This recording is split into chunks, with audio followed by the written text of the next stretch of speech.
குடியரசுத் தலைவர் தேர்தலில் வெற்றி பெற்ற ராம்நாத் கோவிந்திற்கு விடுதலை சிறுத்தைகள் கட்சியின் தலைவர் திருமாவளவன் வாழ்த்து தெரிவித்துள்ளார்.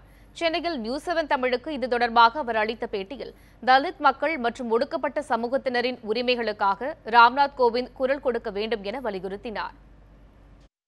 சிறுபான்மையினர், தலித் மற்றும் பழங்குடி மக்களுக்கு பாதுகாப்பற்ற ஒரு சூழல் நிலவுகிறது. அரசியலமைப்பு சட்டத்திற்கு எத்தகைய நெருக்கடி என்றால், அரசியலமைப்பு சட்டத்தின் மிக முக்கியமான சிறப்பம்சமாக விளங்குகிற மதசார்பின்மைக்கு ஆபத்து ஏற்பட்டிருக்கிறது. இந்த நிலையில் இந்தியாவின் முதல் குடிமகன் என்கிற பொறுப்பை ஏற்றுள்ள குடியரசுத் தலைவர் ராம்நாத் கோவிந்த் அவர்கள் இந்த சவாலை ஏற்று மதசார்பின்மையை பாதுகாப்பதிலும், சமூக நீதியை பாதுகாப்பதிலும், தலித் மற்றும் பழங்குடி மக்களுக்கான உரிமைகளை, வாழ்வுரிமைகளை பாதுகாப்பதிலும், சிறுபான்மையினரின் ஜனநாயக உரிமைகளை பாதுகாப்பதிலும் கவனம் செலுத்த வேண்டும். அவருடைய கடமையை சிறப்பாக செவ்வனே ஆற்ற வேண்டும் என்பது விழிப்புணர்வு சமூகத்தினரின் எதிர்பார்ப்பாகும்.